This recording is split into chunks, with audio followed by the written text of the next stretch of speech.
Dear students welcome to MCQ zone. आज के আমরা ক্লাস 9 রায় ও মার্টিন প্রশ্নবিচিত্রার 278 নম্বর পেজের সেকেন্ড সামেটিভ এক্সামের দ্বিতীয় নম্বর school Bankura mission girls high স্কুলের আমরা ফিজিক্যাল সায়েন্সের কোয়েশ্চেনগুলো শর্ট কোয়েশ্চেনগুলো আমরা আলোচনা করব।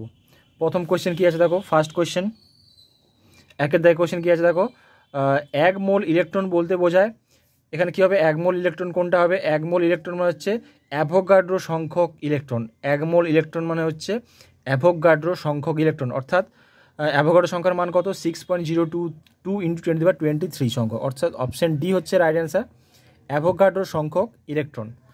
নেক্সট হচ্ছে অক্সিজেন পরমাণুর প্রকৃত ভর, অক্সিজেন পরমাণু বলা হয়েছে এখানে, পরমাণুর প্রকৃত ভর কী হবে 16 ইউনিট হবে, 16 এখানে হচ্ছে 16, এখানে 16 ইউনিট হচ্ছে রাইট অ্যান্সার।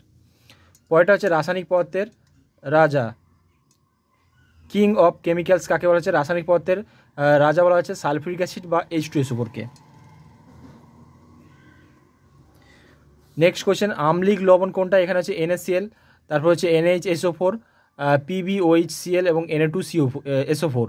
তাহলে এখানে হচ্ছে আম্লিক লবণ কোনটা হচ্ছে NaHSO4, NaHSO4।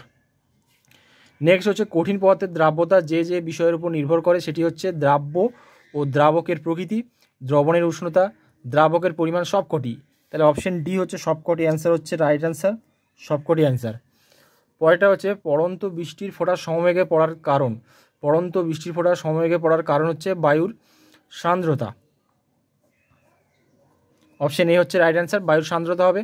পরেরটা হচ্ছে একটি তারের ইয়ং গুণাঙ্ক ওয়াই একক, প্রস্থচ্ছেদের ক্ষেত্রফল 1 বর্গ একক হলে তারের দৈর্ঘ্য দ্বিগুণ করতে হলে বল কত লাগবে। দেখো এখানে আমাদের একটা ছোট অঙ্ক করতে হবে। দেখো এখানে বলা হচ্ছে তারের ইয়ং গুণাঙ্ক কত, এখানে ইয়ং গুণাঙ্ক আমরা জানি, ইয়ং গুণাঙ্ক সমান হচ্ছে বল ফোর্স বাই ক্ষেত্রফল এরিয়া ইন্টু, এখানে হচ্ছে ফোর্স বাই এরিয়া ইন্টু, এখানে থাকবে লেন্থ, এখানে থাকবে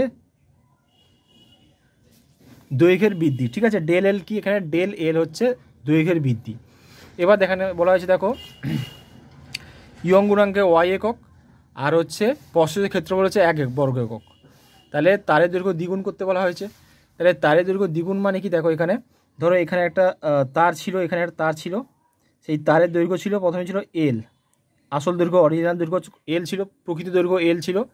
এবার আমি এই এল দৈর্ঘ্যের তারটিকে কিছু ফোর্স দিয়ে কিছু বল দিয়ে টেনে বড় করলাম, তো কত বড় করলাম, তারের দৈর্ঘ্য দ্বিগুণ করলাম, অর্থাৎ এল ছিল এখন হয়ে গেল 2L, ঠিক আছে, আগে এল ছিল এখন হয়ে গেছে 2L। তাহলে দৈর্ঘ্য কতটুকু বাড়লো, দৈর্ঘ্য কতটুকু বাড়লো, এইটুকু দৈর্ঘ্য বেড়েছে, এইটুকু দৈর্ঘ্য বেড়েছে। তাহলে দৈর্ঘ্য বৃদ্ধি হবে কত হবে, ডেল এল সমান কত হবে 2L, এই যে 2L হচ্ছে দৈর্ঘ্য যেটা বাড়লো, আর অরিজিনাল দৈর্ঘ্য ছিল এল, তাহলে 2L মাইনাস এল হবে, এইটুকু হবে না এল, 2L মাইনাস এল হয়ে যাবে দৈর্ঘ্য বৃদ্ধি, তাহলে দৈর্ঘ্য বৃদ্ধি কত হবে এল, ঠিক আছে। এবার আমরা এই সমীকরণে যদি আমরা এখানে মানগুলো বসিয়ে দিই, আর এখানে এ বলেছি অর্থাৎ ক্ষেত্রফল কত দেওয়া আছে, এ ইকুয়াল টু 1 দেওয়া আছে, ঠিক আছে, 1 একক বর্গ একক, ক্ষেত্রফল 1 বর্গ একক দেওয়া আছে। তাহলে এখানে আমরা যদি বসিয়ে দিই তাহলে কি হবে, দেখো ইকুয়াল টু কী হচ্ছে, দেখো এখানে ইয়ং গুণাঙ্ক কী হবে,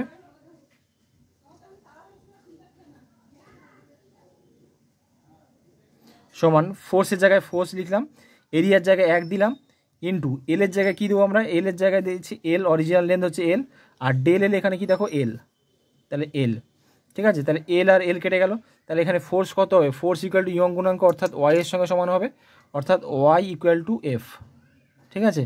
কতটা বল দিতে হবে, তাহলে ফোর্সের মান হচ্ছে F equal to Y, Young গুণাঙ্কই হচ্ছে বা ওয়াই একক হচ্ছে অ্যান্সার। তাহলে অ্যান্সার কী হবে এখানে ওয়াই একক, অপশন এ।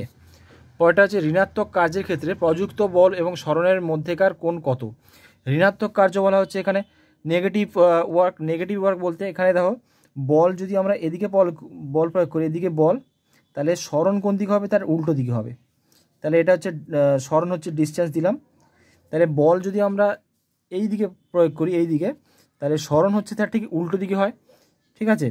আর তাহলে এই যে অ্যাঙ্গেলটা কত হবে, বল এবং সরণের মধ্যবর্তী কোণ কত ডিগ্রি হচ্ছে 100 80 ডিগ্রি হচ্ছে। ঠিক আছে, বল এবং সরণের মধ্যবর্তী কোণ হচ্ছে 180 ডিগ্রি। তাহলে অপশন ডি হচ্ছে রাইট অ্যান্সার। ঠিক আছে, এবার নেক্সট কোয়েশ্চেন দেখো, গ্রুপ বি এর কোয়েশ্চেন। গ্রুপ বি এর কোয়েশ্চেন কী আছে? 9 গ্রাম জলীয় বাষ্পে উপস্থিত জলীয় বাষ্পের অনুসংখ্যা ও 17 গ্রাম NH3 এর মধ্যে উপস্থিত NH3 অণুর সংখ্যার অনুপাত কত? এখানে 9 গ্রাম জলীয় বাষ্প বলা হয়েছে। প্রথমে দেখো 9 গ্রাম জলীয় বাষ্প বলা হয়েছে, তাহলে এখানে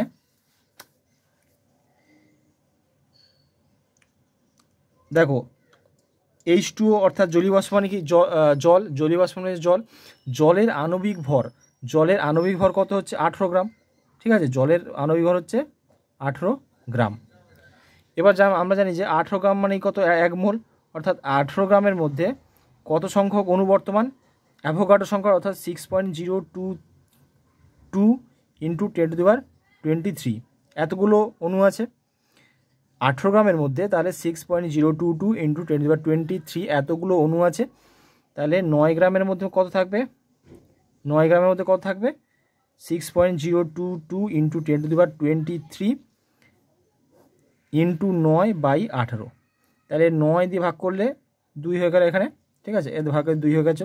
তাহলে এখানে হচ্ছে 6.022 ইন্টু 10⁻23/2t। ঠিক আছে, এতগুলো হচ্ছে অণু আছে। আর অপরদিকে বলা হয়েছে যে 17 গ্রাম NH3 এর মধ্যে উপস্থিত NH3 অনুসংখ্যা। তাহলে 17 গ্রাম NH3 মানে কত? NH3 আণবিক ভর কত? NH3 আণবিক ভর হচ্ছে, দেখো NH3 নাইট্রোজেনের আণবিক ভর হচ্ছে 14 প্লাস হাইড্রোজেন হচ্ছে 3টে আছে, তাহলে 14 প্লাস 3 হয়ে গেল 17 গ্রাম। তাহলে 17 গ্রাম মানেই হচ্ছে অ্যাভোগাড্রো সংখ্যক আছে 6.022 ইন্টু 10⁻23 এতগুলো অণু আছে। 17 গ্রাম মানে হচ্ছে অ্যাভোগাড্রো সংখ্যক, তাহলে 17 গ্রাম মানে এটা এতগুলো অণু আছে। এবার দেখো এখানে বলা হয়েছে 9 গ্রাম জলীয় বাষ্পের মধ্যে উপস্থিত অণুর সংখ্যা এবং 17 গ্রাম অ্যামোনিয়ার মধ্যে উপস্থিত অনুসংখ্যার অনুপাত কত? তাহলে এখানে হচ্ছে এটা প্রথমটা পাওয়া গেল এইটা, আর সেকেন্ডটা পাওয়া গেছে এটা। তাহলে এবার যদি আমরা অনুপাত বের করি তাহলে কত হচ্ছে? দেখো অনুপাত বের করছে 6.022 ইন্টু 10⁻23/2 অনুপাত 6.022 ইন্টু 10⁻22। তাহলে এখানে দেখো উপর এখানে 23 হবে এখানে। তাহলে এটা পুরোটা কাটা গেল। ঠিক আছে, তাহলে আমার হয়ে গেল 1/2 অনুপাত 1।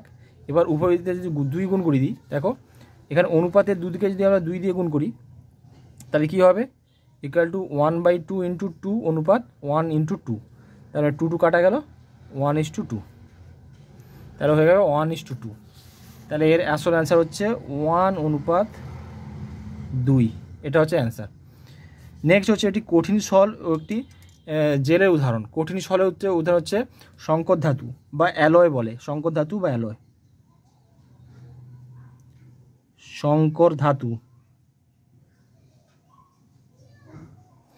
আর একটি জেলের উদাহরণ হচ্ছে জিলেটিন।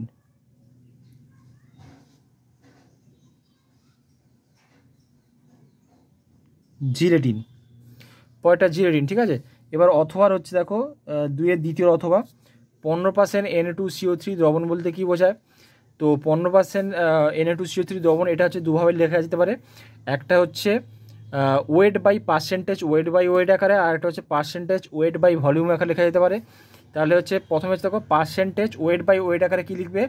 যে এখানে দেখো আমি লিখে দিচ্ছি কী লিখবে। পার্সেন্টেজ ওয়েট বাই ওয়েট আকারে লিখবে 100 গ্রাম ভরের Na2CO3 দ্রবণে 15 গ্রাম Na2CO3 দ্রবীভূত আছে। ঠিক আছে, 100 গ্রাম Na2CO3 দ্রবণে 15 গ্রাম Na2CO3 দ্রবীভূত আছে। আর percentage weight by volume, weight by volume অর্থাৎ ভর এবং আয়তনের হিসাবে লিখতে বলা হয়েছে। তাহলে কী হবে?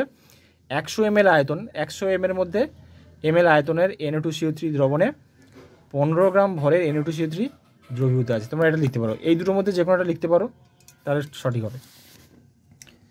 নেক্সট হচ্ছে বলয় পরীক্ষার সাহায্যে কোন অ্যাসিড শনাক্ত করা যায়? এটা হচ্ছে HNO3 বা নাইট্রিক অ্যাসিড। HNO3 বা নাইট্রিক অ্যাসিড লিখলে হবে। এবং এই পরীক্ষার উৎপন্ন যৌগটির সংকেত কী হবে? এই পরীক্ষায় উৎপন্ন যৌগটির সংকেত কী হবে? এটা হচ্ছে Fe H2O5 NO। এবার একটা ব্র্যাকেট দেওয়া হবে, এখানে থাকবে SO4। এই পুরো সংকেতটা কিন্তু আমাদের ঠিকঠাক করে লিখতে হবে, নাহলে কিন্তু নাম্বার ফুল মার্কস পাবে না। পরেরটা হচ্ছে অ্যাসিডের জলীয় দ্রবণে উপস্থিত প্রকৃত ক্যাটায়নটির নাম ও সংকেত। প্রকৃত ক্যাটায়নের নাম বলা হয়েছে আগে, তাহলে নাম কি হবে? Hydroxonium ion. Hydroxonium ion, hydroxonium ion.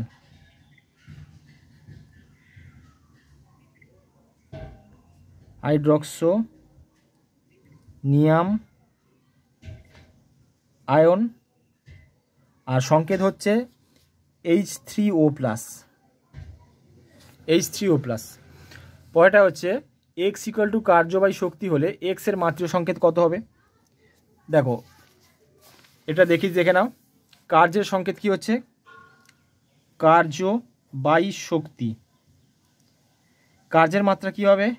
mL² (10⁻²)। ঠিক আছে। আর শক্তির মাত্রা হবে mL² (10⁻²). ঠিক আছে। এবার যদি আমরা উপনিচে দেখো সেম আসছে, তাহলে উপনিচে পূর্ব যদি কাটাকাটি করেছি তাহলে কি হচ্ছে? 1 হয়ে গেল। তাহলে এবং কার্যবাহী শক্তি করলে এখানে ইউনিট হচ্ছে কত? 1 আসছে, এখানে 1 আসছে, অর্থাৎ কোনো মাত্রা থাকছে না। তাহলে এই 1কে আমরা দুভাবে লিখতে পারি, একটা হচ্ছে m⁻0, l⁻0 এবং t⁻0, বা আমরা এটাও লিখতে পারি যে মাত্রাহীন। দুটোর মধ্যে যে কোনোটা লিখতে হবে। তাহলে সংকেত বলা হয়েছে, মাত্রিয় সংকেতে কী হবে? উত্তর হবে